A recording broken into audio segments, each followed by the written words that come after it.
মুনল্যান্ডের একদম সামনে দাঁড়িয়ে আছি এখন, একেবারে সামনে দাঁড়িয়ে আছি, একদম কাছ থেকে দেখছি মুনল্যান্ডকে। আমরা এখন দাঁড়িয়ে আছি সঙ্গম পয়েন্টে। এই নিচে দেখা যাচ্ছে আমরা এখন পাথর সাহিব গুরুদ্বারার সামনে দাঁড়িয়ে আছি। মোস্ট প্রবাবলি ভেতরে ফটোগ্রাফি করতে দেবে না। আমরা এখন দাঁড়িয়ে আছি ম্যাগনেটিক হিলে, এবং ম্যাগনেটিক হিলের অনুযায়ী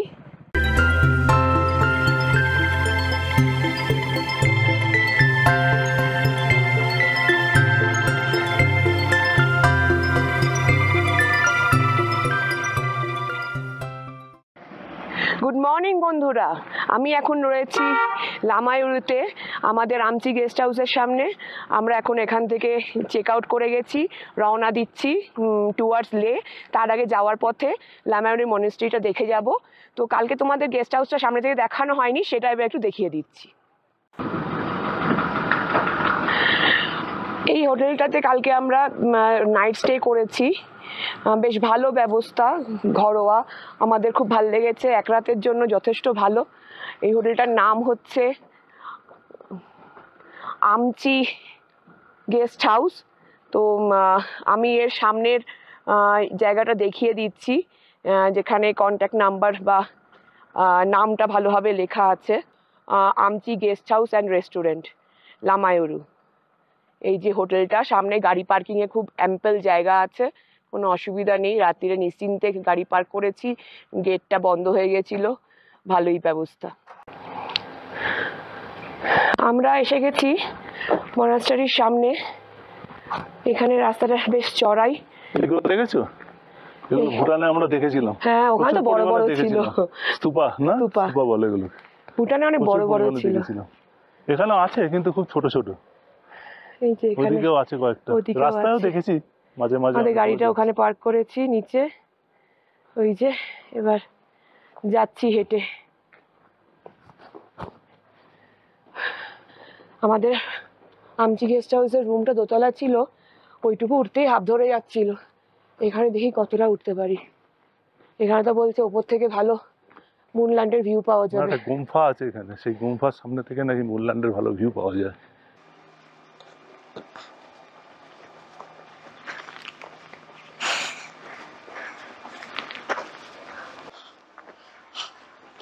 এই এন্ট্রান্স, এর ভেতরে হোটেল এন্ড রেস্টুরেন্ট আছে। কিছু খেতে হবে, খিদে পেয়ে গেছে। এই হচ্ছে মনেস্ট্রির পেছনের দিকটা। আমরা মনেস্ট্রির আগে ঘুরে পেছন দিকে চলে এসেছি। দেখি মনেস্ট্রিটাকে একটা সার্কেল দিয়ে দেখি মুনল্যান্ড এক্স্যাক্টলি কোথায়। এখনো মেন মন্দিরটা খোলেনি, দেখছি ক্লোজড হয়ে আছে। ওদের ভেতরে পুজো হচ্ছে মনে হয়, কারণ আওয়াজ হচ্ছে, ওদের বাজনার আওয়াজ হচ্ছে। এখানে ঢুকতে গেলে 50 টাকা এন্ট্রি ফি। এখানে ঢুকতে গেলে 50 টাকা এন্ট্রি ফিজ আছে পার হেড। সেই টিকিট কাউন্টারটাও দেখলাম ক্লোজড, তো মানে এখনো খোলেনি।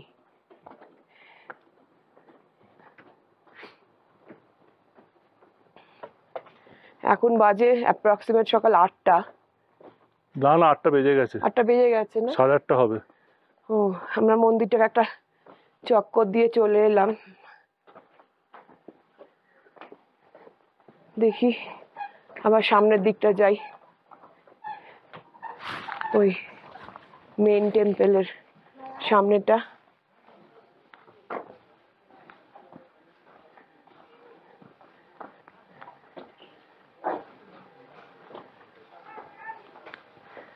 জিজ্ঞেস করো না এদেরকে।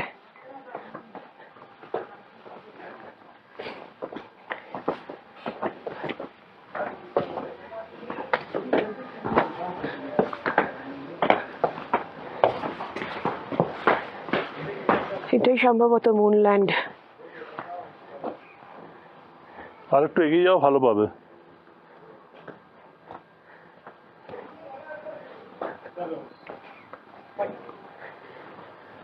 এই হচ্ছে মেইন টেম্পলটা, কিন্তু এখন দরজাটা ক্লোজড লেখা।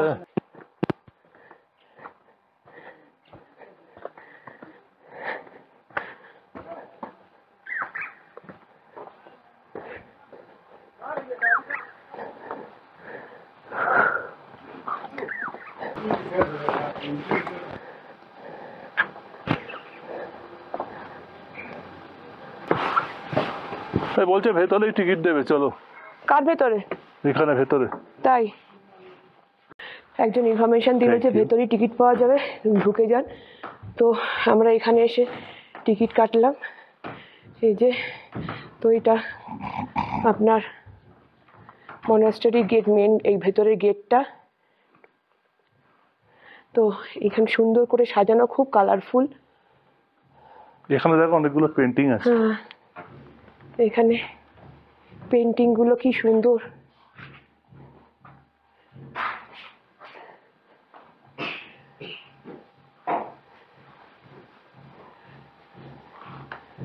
বাহ, খুব সুন্দর। এই উপরটা আসতে তো অসুবিধা নেই। না, ওখানে আসেন, দরজা খুলে দাও, দরজাটা একটু খুলে দাও। শোনা যাচ্ছে না, ঠিক আছে, ছাড়ো।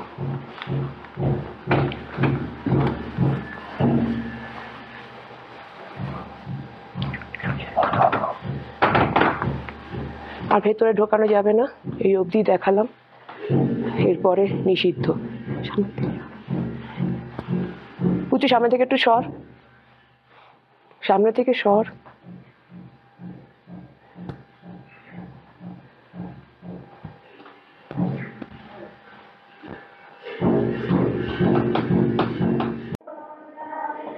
গুম্ফা থেকে একজন বলল এইটাই হচ্ছে আসল মুনল্যান্ড। আমরা ঠিক ঠাউর করতে পারছিলাম না এক্স্যাক্টলি কোন জায়গাটা মুনল্যান্ড বলছে। হোটেল থেকে বলে দিয়েছিল যে গুম্ফা থেকে ভালো দেখা যাবে। আর একটু জুম করা যাবে, দেখো তো। হ্যাঁ, এইগুলো, এই পোর্শনটা হচ্ছে মুনল্যান্ড। হ্যাঁ, এইটাই হচ্ছে মুনল্যান্ড। আচ্ছা, বুঝতেই পারছিলাম না যে কোনটা মুনল্যান্ড আর কোনটা এমনি পাহাড়। না, সন্দেহ হয়েছিল, কেননা রাস্তায় এই ধরনের পাহাড় তো প্রচুর দেখেছি। এটা একটু এক্সেপশনাল দেখলাম, নতুনত্ব। এই যে এই পাশের এই ধরনের পাহাড়গুলো তো রাস্তায় প্রচুর পেয়েছি আসার সময়, কিন্তু এই পাহাড়গুলো এইগুলো পাইনি। এটাই এখানকার সবচেয়ে বেশি বৈশিষ্ট্য। যাই হোক, গুম্ফা থেকে যতটা দেখা গেল আমরা পুরোটাই দেখাবার চেষ্টা করলাম। চলো, রাস্তায় যেতে যেতে যদি দেখতে পাই আরো সামনে থেকে দেখাবো। এখানে পাশে নিজস্ব স্কুলের প্রেয়ার হচ্ছে, স্টুডেন্টরা এখানে সকালের প্রেয়ার করছে।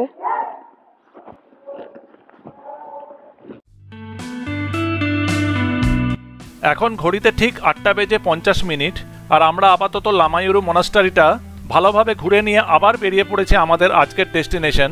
ইনফ্যাক্ট বলতে গেলে আমাদের এই ট্রিপের ফাইনাল ডেস্টিনেশন লের পথে।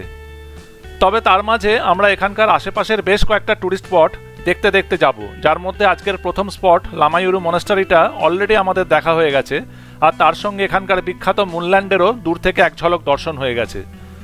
তবে শুনেছি এখান থেকে কিছুটা এগোলেই রাস্তার ডান পাশে একদম কাছ থেকে মুনল্যান্ডটা দেখা যায়, তাই সেই স্পটটা এলে গাড়ি থেকে নেমে আরেকবার মুনল্যান্ডকে সামনাসামনি দেখবার আর আপনাদেরও দেখাবার ইচ্ছে আছে। তাই রাস্তার আশপাশটা ভালোভাবে দেখতে দেখতে দুপাশে সুদীর্ঘ পর্বতমালা আর পাশ দিয়ে বয়ে যাওয়া সিন্ধ নদকে সঙ্গী করে এগিয়ে চলেছি মুনল্যান্ডের পথে।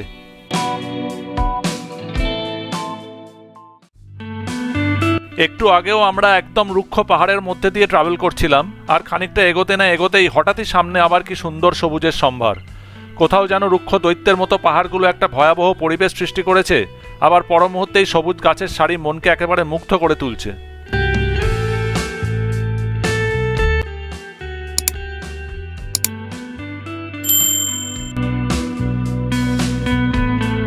এতক্ষণ আমাদের রাস্তাটা একটা সার্টেন হাইট মেনটেন করছিল, তাই বেশ নিশ্চিন্তেই ড্রাইভ করছিলাম। কিন্তু হঠাৎই এখান থেকে দেখছি রাস্তাটা অনেকটা নিচের দিকে নামা শুরু করে দিয়েছে। জানি না আবার কতটা নিচে নামিয়ে ছাড়বে, দেখা যাক।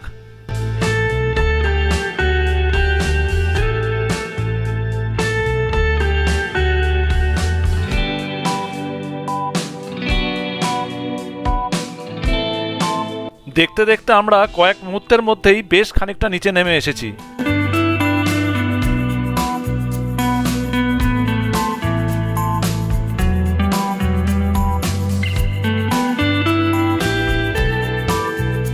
অনেকটা নিচে নামার পর আপাতত রাস্তাটা আবার খানিকটা একই লেভেল দিয়ে চলেছে, কিন্তু চারপাশের দৃশ্যটার মধ্যে একটা বিশাল পরিবর্তন ঘটেছে। এখন আমরা যে পার্টিকুলার অঞ্চলটা দিয়ে পাস করছি তার আশেপাশের পাহাড়গুলোর রূপ সম্পূর্ণ আলাদা। আর তার চেয়ে অবাক করা ব্যাপারটা হলো একই জায়গায় অবস্থিত একই মাউন্টেন রেঞ্জের মধ্যে এক একটা পাহাড়ের এক এক রকমের রূপ। কোথাও পাহাড়ের রং হালকা গ্রে, তো কোথাও বা একটু ইয়েলোইশ, আবার কোথাও অলমোস্ট ব্ল্যাক। আর শুধু তাই নয়, পাহাড়গুলোর চেহারাগত দিক দিয়েও কারোর সঙ্গে কারোর কোনো মিল নেই।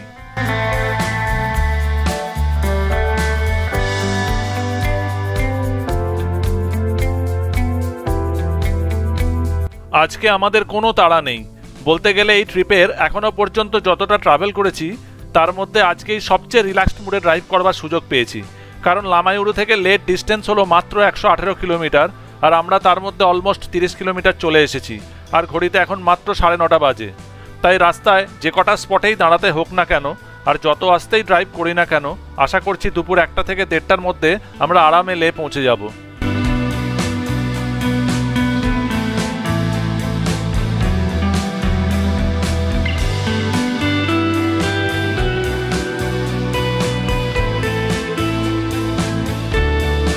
এক টানা চারপাশের চরম রুক্ষতার মধ্যেও মাঝে মাঝে যখন হঠাৎ হঠাৎ করে সারি সারি এই অজানা সবুজ গাছগুলোর আবির্ভাব ঘটছে, মন প্রাণ দুটোই যেন এক পরম তৃপ্ততায় ভরে উঠছে।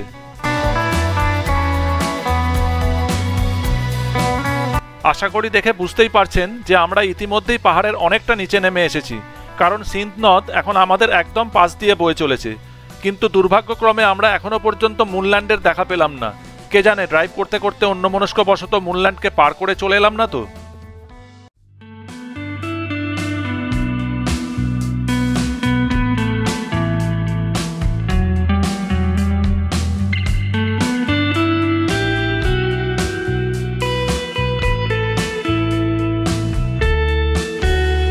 ফাইনালি রাস্তায় মুনল্যান্ডের একটা ছোট্ট বোর্ড দেখে বুঝলাম যে আমরা মুনল্যান্ড পার করে যাইনি।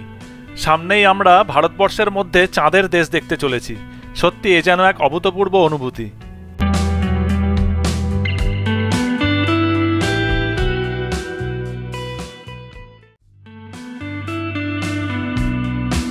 অবশেষে লামাইউরু থেকে প্রায় 34 কিলোমিটার ড্রাইভ করার পর আমরা সেই ফেমাস মুনল্যান্ডের একদম সামনে এসে পৌঁছেছি, যার দূর থেকে দেখা কিছুটা ঝলক আপনাদের আজ সকালে লামাইউরু মনাস্টারি থেকে দেখিয়েছিলাম। তবে এখন সেই মুনল্যান্ডকে আমরা একদম সামনে থেকে আপনাদের সামনে তুলে ধরেছি।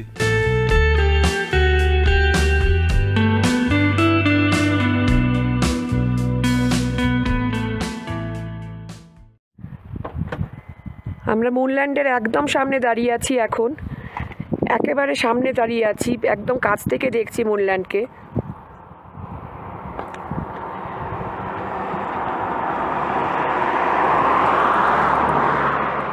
প্রকৃতির নিজের হাতের তৈরি আর্কিটেকচার, এক এক জায়গায় এক এক রকম স্ক্লাপচার।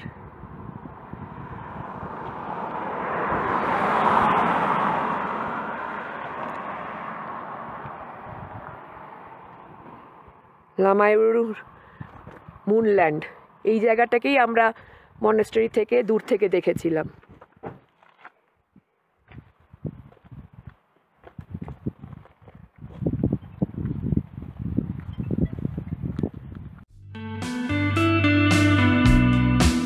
কিছুক্ষণ মুনল্যান্ডে সময় কাটাবার পর আমরা আবার ড্রাইভ করে এগিয়ে চলেছি আমাদের নেক্সট স্পট সঙ্গম পয়েন্টের উদ্দেশ্যে, যেখানে সিন্ধ আর জাঁস্কার রিভার দুটো ডিরেকশন থেকে একই জায়গায় এসে মিশেছে। সিন্ধ নদকে মোটামুটি শ্রীনগর পার করার পর থেকেই ম্যাক্সিমাম জার্নিতেই আমাদের পাশে পেয়েছি, কিন্তু সঙ্গম পয়েন্টে প্রথমবার আমরা লাদাখের আরও একটা ফেমাস নদী জাঁস্কারের দেখা পেতে চলেছি। এখানকার প্রাকৃতিক সৌন্দর্যের কোনো তুলনা হয় না। একদিকে ভরপুর গ্রিনারিস আর ঠিক তার অন্যদিকে আবার এক নতুন ধরনের পাহাড়, যেটা রাস্তায় এর আগে আর অন্য কোথাও চোখে পড়েনি। হঠাৎ করে দেখে মনে হচ্ছে যে কেউ যেন আকাশের ওপর থেকে অফুরন্ত বালির স্তূপ আজন্ম কাল ধরে অতি সযত্নে নিচে ঠেলেই চলেছে। সত্যি অবাক করে দেওয়া একটা দৃশ্য। এই প্রসঙ্গে আপনাদের সবাইকে রিকোয়েস্ট করব ভিডিওটা একদম স্কিপ না করে পুরোটা দেখবেন, কারণ এই জার্নিটার প্রতিটা মুহূর্তই আপনাদের কিছু না কিছু নতুনত্বের স্বাদ অনুভব করাবে। তাই সঙ্গে থাকুন আর দেখতে থাকুন। আমরা এতক্ষণ বেশ নিশ্চিন্তেই ড্রাইভ করছিলাম, কিন্তু হঠাৎই দেখছি এখান থেকে রাস্তাটা আবার খাড়াই ওপর দিকে উঠে গেছে। এইরকম খাড়াই রাস্তা দেখে আবার সেই নামিকালা আর ফতুলা টপের কথা মনে পড়ে যাচ্ছে। আর সত্যি কথা বলতে আমার আর আপাতত লে পর্যন্ত ওইরকম ভয়ঙ্কর খাড়াই পাহাড়ের ওপর ড্রাইভ করার বিন্দুমাত্র ইচ্ছে নেই। প্রথমেই বলেছি যে আজকে এই প্রথমবার সবচেয়ে রিল্যাক্স মুডে ড্রাইভ করার সুযোগ পেয়েছি, কিন্তু নামিকালা আর ফতুলার মতো রাস্তায় ড্রাইভ করাটা, তাও আমাদের এই ছোট্ট 1000 সিসির সিলেরিও নিয়ে, সেটা মোটেই আমার মুডটাকে খুব একটা রিল্যাক্সেশন দিতে পারবে বলে মনে হয় না।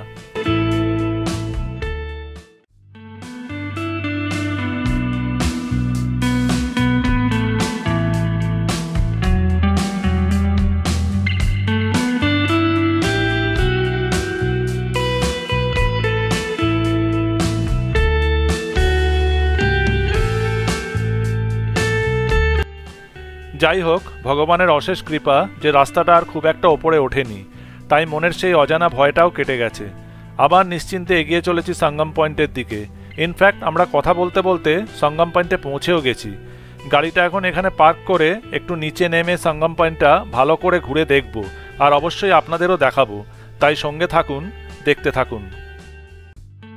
আমরা এখন সঙ্গম ভিউ পয়েন্টেই দাঁড়িয়ে আছি, যার অ্যালটিটিউড হলো 10,657 ফিট।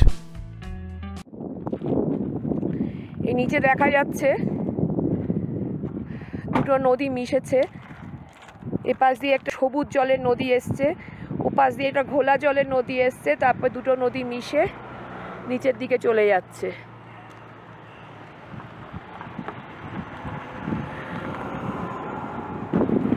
হ্যাঁ, যে দুটো নদী দেখা যাচ্ছে তার মধ্যে একটা হচ্ছে ঝাঁসকার, আরেকটা হচ্ছে সিন্ধু।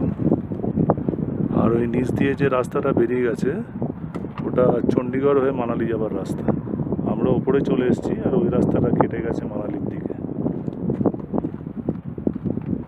অসাধারণ সুন্দর ভিউ, মারাত্মক ভালো হাওয়া দিচ্ছে, যদিও একটু রোদ্দুরের তাপ আছে এখানে।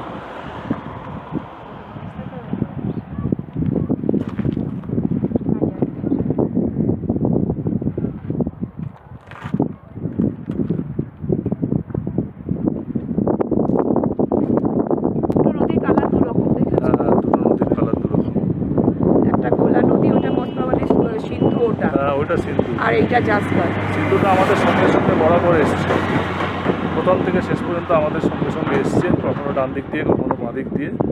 কিন্তু এই ঝাঁসকারটা আমরা প্রথম পেলাম। কালারের ডিফারেন্স দেখলেই বোঝা যাচ্ছে, এই মাঝখানটা দেখলেই দেখা যাচ্ছে যে একটা একটু ঘোলাটে জল, একটা একদম স্বচ্ছ সবুজ জল। খুব সুন্দর দৃশ্য। সঙ্গম ভিউ পয়েন্ট থেকে কিছুক্ষণ আগেই আমরা আবার আমাদের আজকের ডেস্টিনেশন লের পথে এগিয়ে চলেছি, আর আবার পাহাড়ের বেশ খানিকটা ওপরে উঠে এসেছি। তবে খুব একটা অস্বাভাবিক ওপরে নয়, মানে ড্রাইভ করতে কোনো মানসিক চাপ নিতে হচ্ছে না, যেমনটা নিতে হয়েছিল নামিকালা আর ফাতুলা যাবার পথে।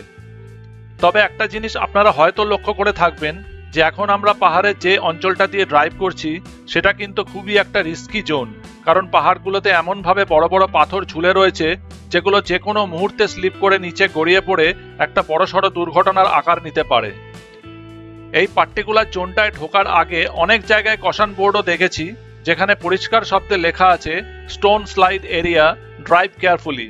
তাই একটু ভয় ভয় ড্রাইভ করছি, আর মনে প্রাণে চাইছি যত তাড়াতাড়ি সম্ভব জায়গাটা পার করে যেতে।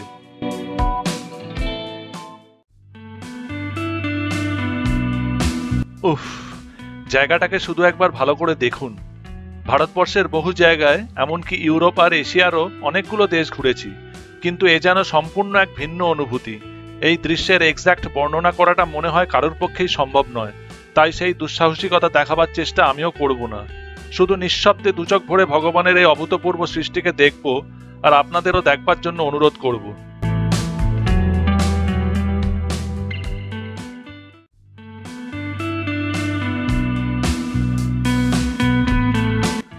আমরা যতই সামনের দিকে এগিয়ে চলেছি ততই যেন প্রকৃতির এই অদ্ভুত রূপে মুগ্ধ হয়ে পড়ছি। চরম রুক্ষতার মধ্যেও যে এরকম সৌন্দর্য থাকতে পারে সেটা বোধহয় লাদাখ না এলে বোঝা সম্ভব নয়। কে বলবে যে এখন আমরা যেখান দিয়ে যাচ্ছি সেই জায়গাটার উচ্চতা সি লেভেল থেকে অলমোস্ট 11,000 ফিট ওপরে।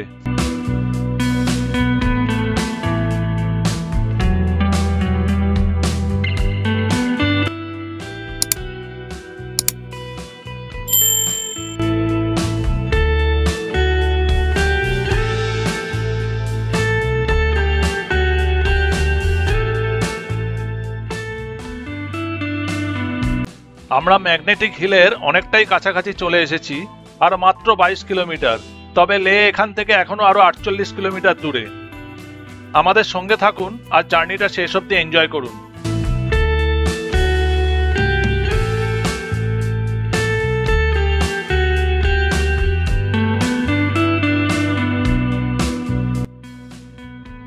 আর মাত্র 1 কিলোমিটার গেলেই আমরা ম্যাগনেটিক হিলে পৌঁছে যাব, যেটা কিনা অ্যান্টিগ্র্যাভিটি হিল নামেও পরিচিত, এবং এই ম্যাগনেটিক হিলের উচ্চতা হলো সি লেভেল থেকে 11,123 ফিট।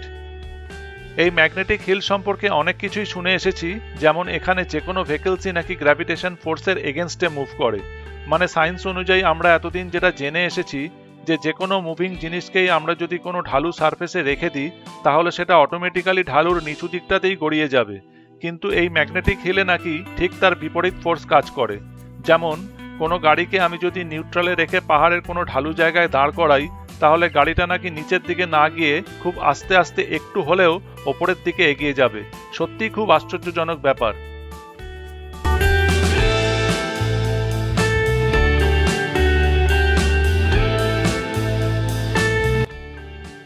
তাই আজকে নিজে ম্যাগনেটিক হিলের এই অবিশ্বাস্য থিওরিটার সত্যি মিথ্যে বিচার করার সুযোগটা যখন একবার পেয়েছি তখন সেটার কমপ্লিট ভিডিও ফুটেজটা আপনাদের সামনে তুলে ধরার ইচ্ছে আছে।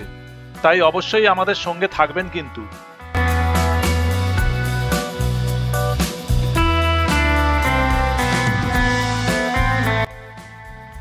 এই আমরা ম্যাগনেটিক হিলে পৌঁছে গেছি। এখানেই একটা ঢালু জায়গায় গাড়িটাকে পার্ক করাচ্ছি, তবে ঢালটা এক্স্যাক্টলি কোন দিকে সেটা অবশ্যই দেখে নিতে হবে। আমি গাড়ির ড্রাইভিং সিটেই বসে আছি আর ঝিনুককে বললাম নেমে ভালো করে ভিডিওটা করতে। আমরা এখন দাঁড়িয়ে আছি ম্যাগনেটিক হিলে, এবং ম্যাগনেটিক হিলে অনুযায়ী গাড়ি ঢালের দিকে না গিয়ে উল্টো দিকে যায়। দেখি আমার হাজবেন্ড সেটাই টেস্ট করছে, দেখি কি বলে।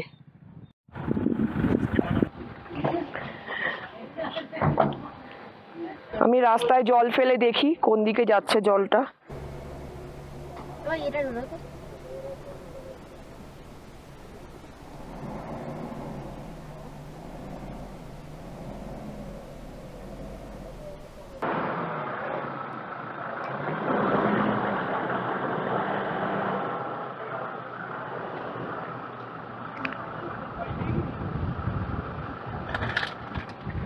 জলও তো দেখছি ওই দিকে যাচ্ছে। জল কোন দিকে যাচ্ছে? ওই পাশে যাচ্ছে। পেছনে যাচ্ছে? হ্যাঁ। তার মানে পেছনে স্লোপ আছে। পেছনে স্লোপ আছে? হ্যাঁ, জল পেছনে যাচ্ছে মানে এর থেকে বড় তার প্রমাণ হতে পারে না কিছু। জল পেছনে যাচ্ছে মানে পেছনে স্লোপ। এবার আমি গাড়ি ছেড়ে দিচ্ছি, এবার তুই শুট করো, আমি গাড়ি ছেড়ে দিচ্ছি। হ্যাঁ, নিউট্রাল করে গাড়ি ছেড়ে দিচ্ছি আমি, ঠিক আছে? এই গাড়ি ছাড়ছি, দেখবে কোন দিকে যাচ্ছে। গাড়ি পেছনে যাচ্ছে, হ্যাঁ। তার মানে পুরো ফলস থিওরি। জলও পেছনে যাচ্ছে, গাড়িও পেছনে যাচ্ছে, পুরো ফলস থিওরি। পুরোপুরি একদম হুড়ুর করে পেছনে চলে যাচ্ছে। এই ব্রেক মারলাম, গাড়ি থামালাম। না, আমার কথা হচ্ছে তোমার রাস্তাটা কি এখানে দেখে মনে হচ্ছে তো খালি চোখে সমান। না, খালি চোখে বিচার করলে তো হবে না। একটু নিচে নামো তো, ওই দিকটা চলো খালি তো, চোখে ওখানটা আমরা বেশ অনেক ঢাল কিছু আছে। বুঝতে পারি না। খালি চোখে ওখানটা অনেক বেশ কিছু বুঝতে ঢাল পারি না। আছে। আসল হচ্ছে জল ফেলে দেখেছে জল কোন দিকে যাচ্ছে। জল যদি সামনের দিকে চলে যেত তাহলে বুঝতে সামনের দিকে ডাউন আছে। জল পেছন দিকে আসছে মানে পেছন দিকে ডাউন আছে। তার মানে গাড়ি যাওয়ার কথা আমার সামনে, গাড়ি চলে আসছে পেছনে। তার মানে যেটা নিয়ম, প্রকৃতির যা নিয়ম সেইভাবেই গাড়ি পেছনে যাচ্ছে। তার মানে ম্যাগনেটিক হিল একটা জাস্ট লোকের একটা কি বলবো, একটা ধারণা। ভাওতা আমি বলবো না কারুর, আমি এতে সম্মানে আঘাত দেবো না। অনেকেই এটাকে বিশ্বাস করে এসছে, তাদের বিশ্বাস আমি ভঙ্গ করতে চাই না। কিন্তু আমার মতে ম্যাগনেটিক হিল সম্পর্কে যতটা শুনেছি সেই বিশ্বাসটা আমার এলো না, কারণ আমি নিজে হাতে যেটা দেখেছি সেটাই আমি বিশ্বাস করব। ঠিক এর আছে, বাইরে আর কোনো কথা নেই। ঠিক আছে, চলো দেখি।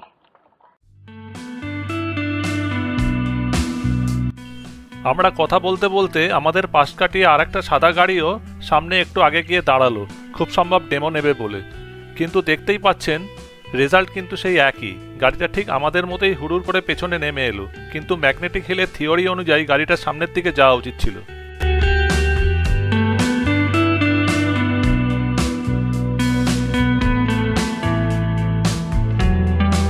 এই দাগটার বাইরে আর কাজ করবে না, এই দাগটা মারা আছে, এই দাগটা অব্দি ম্যাগনেটিক হিল। হ্যাঁ, পেছনে একটা দাগ থাকবে আশা করি। স্টপ স্টপ লেখা আছে, স্টপ স্টপ টু স্টপ, ওইটাই আর ম্যাগনেটিক হিলের কাজ। যাই হোক, ম্যাগনেটিক হিলের পর্ব আপাতত এখানেই শেষ। আমরা আবার এগিয়ে চলেছি আমাদের নেক্সট স্পট পত্থর সাহিব গুরুদুয়ারার দিকে, যেটা দূরত্ব এখান থেকে মাত্র 3.5 কিলোমিটার।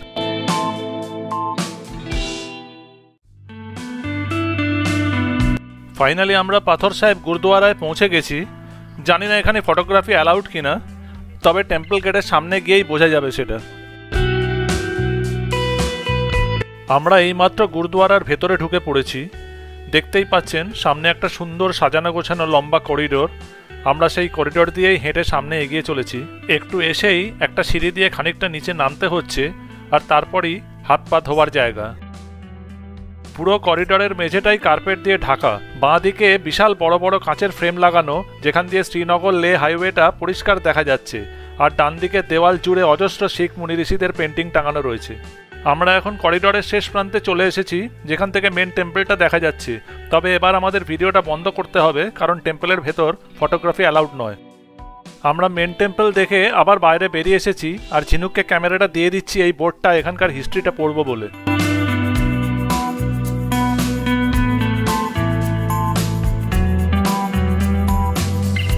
টেম্পলের হিস্ট্রিটা মোটামুটি পড়ে নিয়েছি। ইচ্ছে আছে লে যাবার পথে ড্রাইভ করতে করতে আপনাদেরও সেটা শোনাবো। তবে তার আগে এই গুরুদুয়ারাটার কিছু তথ্য আপনাদের জানিয়ে রাখি। প্রথমত, এটা ইন্ডিয়ান আর্মি দ্বারা রক্ষণাবেক্ষণ করা হয়। দ্বিতীয়ত, এই টেম্পল চত্বরে ঢুকে সবাইকে মাথায় একটা কমলা পেট্টি বেঁধে নিতে হয়, যাতে মাথাটা পুরোপুরি ঢাকা থাকে। অবশ্য পেট্টিগুলো এখান থেকে বিনামূল্যে বিতরণ করা হয়, যেগুলো দর্শনের পর আবার যথাস্থানে রেখে দিতে হয়। আর তৃতীয়ত, জুতো পরে পুরো মন্দির চত্বরেই প্রবেশ নিষিদ্ধ। বাঁদিকে যে ব্রাউন কালারের টেন্টটা দেখা যাচ্ছে, সেটাই হলো এখানকার সোকল্ড লাঙ্গার, যেখানে একটু আগে আমরা পেট ভরে সম্পূর্ণ বিনামূল্যে তৃপ্তি করে আজকের নিরামিষ লাঞ্চটা সেরেছি। আমরা এখন ডান দিকে উঁচু টিলার ওপরে যে তপস্থান মন্দিরটা আছে সেটা দর্শন করতে যাব। দর্শন করে আবার রওনা দেব লের পথে।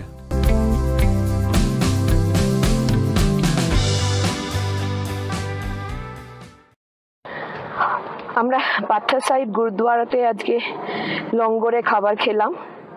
বিশাল ব্যাপার। আমি আগেও খেয়েছি, মণিকর্ণিকাতে খেয়েছি, আর অনেক জায়গায় খেয়েছি। এখানেও খেয়ে দেখলাম, এত ভক্তি ভরে সবাইকে খাওয়ায়, তুলনাহীন। রান্না যেমনই হোক, এদের পরিবেশনের ধরনে মন তৃপ্ত হয়ে যায়। খুব ভালো লাগলো লঙ্গরে খেয়ে। তবে এবার আবার যাচ্ছি আমরা লের উদ্দেশ্যে।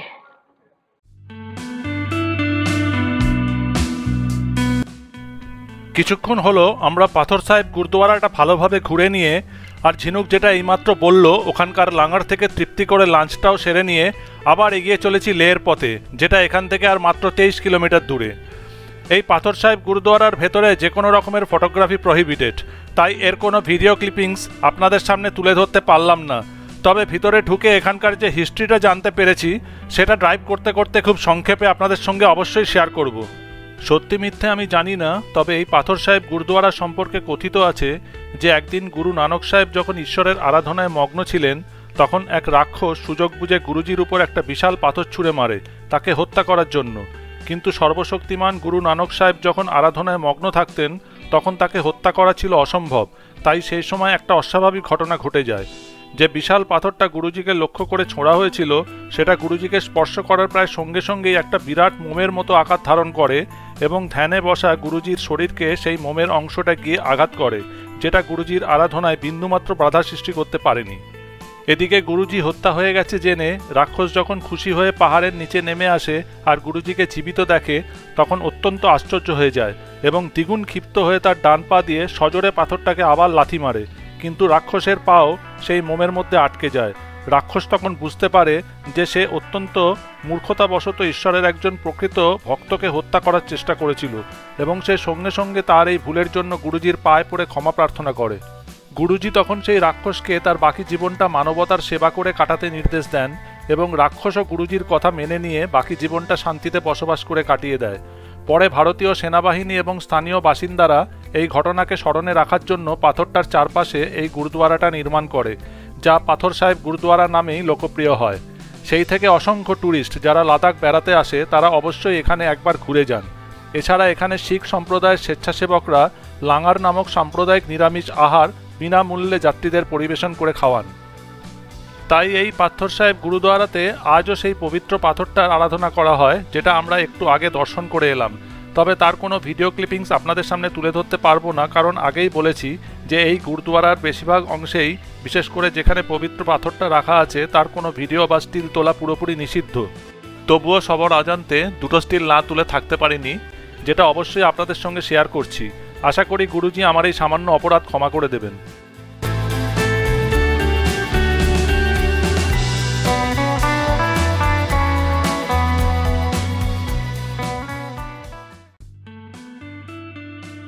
আমরা প্রায় লে শহরের কাছাকাছি পৌঁছে গেছি, আর মাত্র 9 কিলোমিটার বাকি। প্রতিবারের মতো লেতেও আমরা কোনো নির্দিষ্ট হোটেল আগে থেকে বুক করিনি, তবে কলকাতায় থাকাকালীন আমার একজন পরিচিত ট্রাভেল এজেন্টের সঙ্গে কথা বলে লে মার্কেট প্লেসের কাছাকাছি গোটা কয়েক হোটেলের সঙ্গে যোগাযোগ করে রেখেছিলাম। তবে লে থেকে অন্যান্য সব ট্যুরিস্ট স্পট যেমন Khardungla pass, Nubra valley, Pangong lake, Tso Moriri lake ইত্যাদি জায়গাগুলো ভিজিট করার জন্য যে স্পেশাল ইনার লাইন ট্যুরিস্ট পারমিটের প্রয়োজন পড়ে, সেটা আমরা কলকাতা থেকেই অনলাইনের থ্রুতে বের করে রেখেছিলাম, যার লিঙ্কটা নিচের ডেসক্রিপশন বক্সে দেওয়া থাকবে। এই লিঙ্কটা ফলো করলে আপনারা আপনাদের লের সাইট সিইং সম্পর্কে যাবতীয় সমস্ত তথ্য জেনে যাবেন। অবশ্য আপনারা চাইলে লেতে এসেও এই ট্যুরিস্ট ইনার লাইন পারমিটটা বার করতে পারেন, কিন্তু সেক্ষেত্রে আপনাদের অযথা অনেকটা মূল্যবান সময় নষ্ট হবে।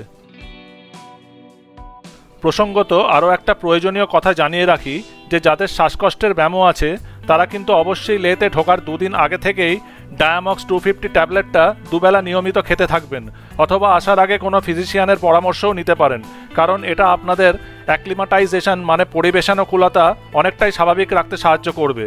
যারা ফ্লাইটে লে আসতে চান তাদের তো অবশ্যই মেডিসিনটা খাওয়া প্রয়োজন, আর যারা বাই কারে আসবেন তাদের একান্ত কোনো শ্বাসকষ্টের ব্যামো না থাকলে মেডিসিনটা অ্যাভয়েডও করতে পারেন, কারণ লোয়ার অল্টিটিউড থেকে ধীরে ধীরে গাড়িতে করে হায়ার অল্টিটিউডে পৌঁছাতে পৌঁছাতে অটোমেটিক্যালি শরীর অনেকটাই অ্যাক্লিমাটাইজড হয়ে যাবে। তবুও আমি সাজেস্ট করব কোনো রকম রিস্ক না নিয়ে মেডিসিনটা খেয়ে নেওয়াই বুদ্ধিমানের কাজ। সামনেই বাঁদিকে লে এয়ারপোর্টটা দেখা যাচ্ছে। এখান থেকে আর অল্প কিছুক্ষণ ড্রাইভ করলেই আমরা লের মেন সিটিতে ঢুকে যাব। ওই দেখুন, কথা বলতে বলতেই লে এয়ারপোর্ট থেকে একটা ফ্লাইট টেক অফ করলো। বাঁদিকে কাঁটা তার লাগানো যে টানা দেওয়ালটা দেখা যাচ্ছে ওটাই হলো লে এয়ারপোর্টের বাউন্ডারি ওয়াল, আর ওই যে বাঁদিকে এয়ারপোর্টে ঢোকার মেন এন্ট্রেন্সটাও দেখা যাচ্ছে।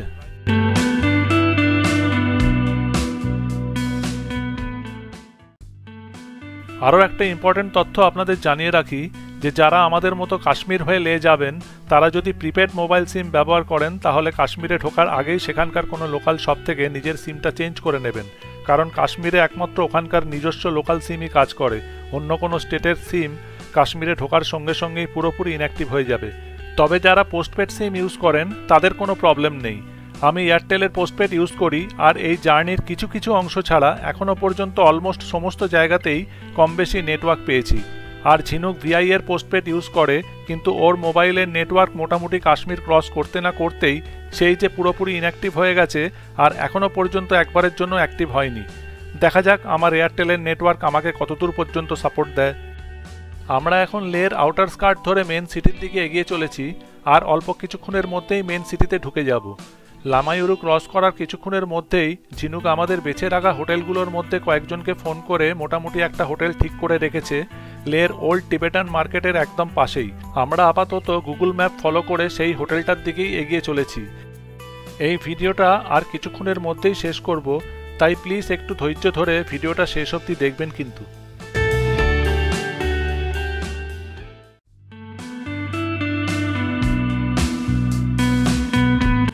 আমরা ইতিমধ্যেই লের মেন সিটিতে ঢুকে পড়েছি।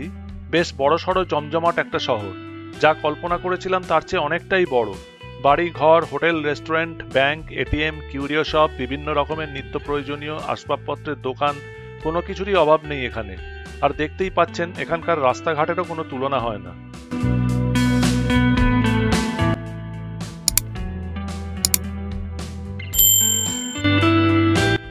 আমরা সেপ্টেম্বর মাসের প্রায় মাঝামাঝি নাগাদ এসেছি বলে এখানে রাস্তাঘাট বেশ ফাঁকা, আর গাড়ি ঘোড়ার মাত্রাও খুবই কম। না হলে সিজনে এলে এখানে ট্যুরিস্ট আর গাড়িতে রাস্তাঘাট একদম প্যাকড আপ থাকে। আজ থেকে বেশ কয়েক বছর আগে এখানে খুবই লিমিটেড ট্যুরিস্ট আসতো, কিন্তু 3 ইডিয়ট মুভিটা রিলিজ করার পর হঠাৎই যেন মারাত্মকভাবে ট্যুরিস্টের সংখ্যা বেড়েই চলেছে। তাই যারা একটু নিরিবিলিতে ধীরে সুস্থে লে লাদাখকে এক্সপ্লোর করতে চান তাদের জন্য আমি বলবো এই সেপ্টেম্বর মাসটাই সবচেয়ে ভালো, কারণ পিক সিজনের অন্যান্য মাসগুলোর তুলনায় সেপ্টেম্বর মাসে এখানকার সব রকম খরচা, যেমন ট্রাভেলিং, খাওয়া দাওয়া, শপিং আর মোস্ট ইম্পর্টেন্টলি হোটেলের অ্যাকোমোডেশন ট্যারিফও অনেকটাই চিপ হয়ে যায়। যাই হোক, আমরা আপাতত গুগল ম্যাপ ফলো করে হোটেলের দিকেই এগিয়ে চলেছি। এখন যে জায়গাটা দিয়ে যাচ্ছি সেটাই হলো এখানকার ওল্ড টিবেটান মার্কেট, আর গুগল অনুযায়ী আরেকটু এগিয়ে বাঁ দিকে টার্ন নিলেই আমরা আমাদের বেছে রাখা হোটেলে পৌঁছে যাব।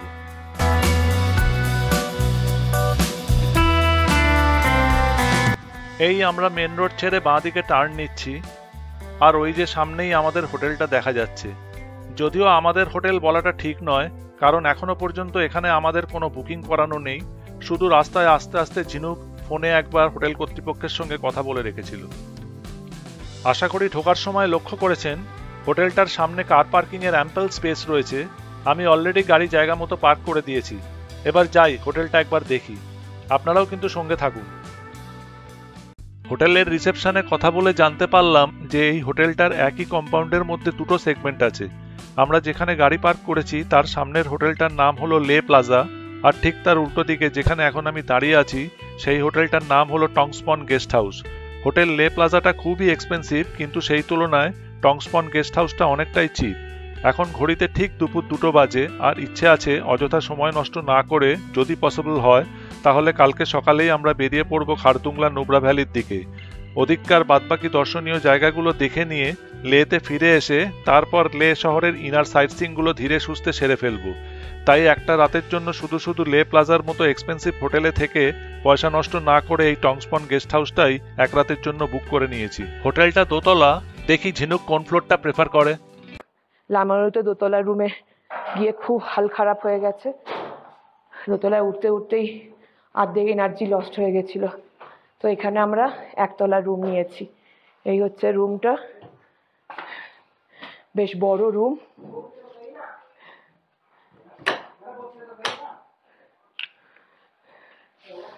तो এখানে अभी नहीं चाहिए, अभी नहीं, शाम को। हाँ जा তো এই যে টিভিও আছে, আয়না দেওয়া আছে, বড় একটা উইন্ডো আছে। ওয়াশরুমটাও দেখিয়ে দিই, ওয়াশরুমটা কাফি বড়।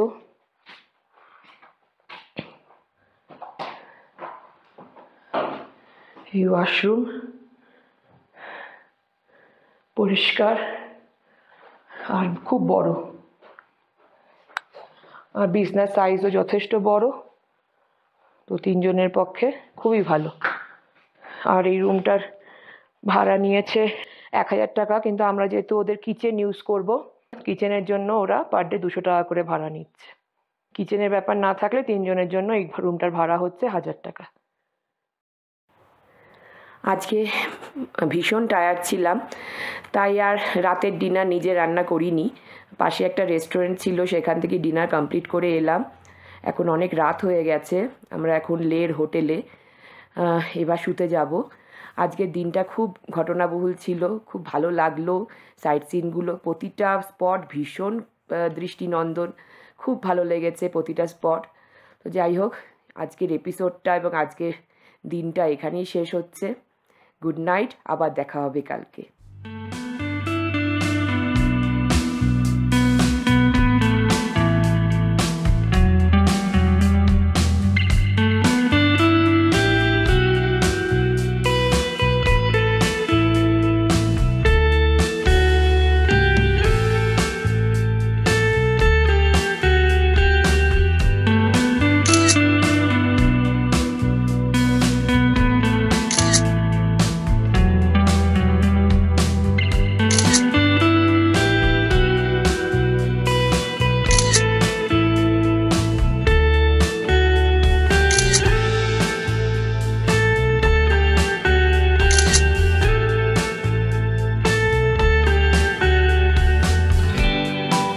এর পরের দিন আমরা খারদুংলা আর নুব্রা ভ্যালির উদ্দেশ্যে রওনা দিয়েছিলাম।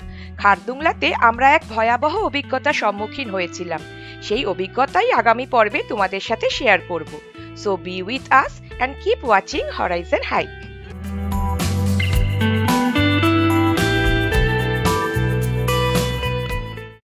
এই হচ্ছে সেই বিখ্যাত খারদুংলা। আমরা অবশেষে পৌঁছলাম। প্রচণ্ড বরফ পড়ছে আর এর হাইট আপনারা দেখতেই পাচ্ছেন 17,982 ফিট। আমরা এবার ডিস্কিটের মূর্তির সামনে চলে এসেছি। এই বিশাল মূর্তি।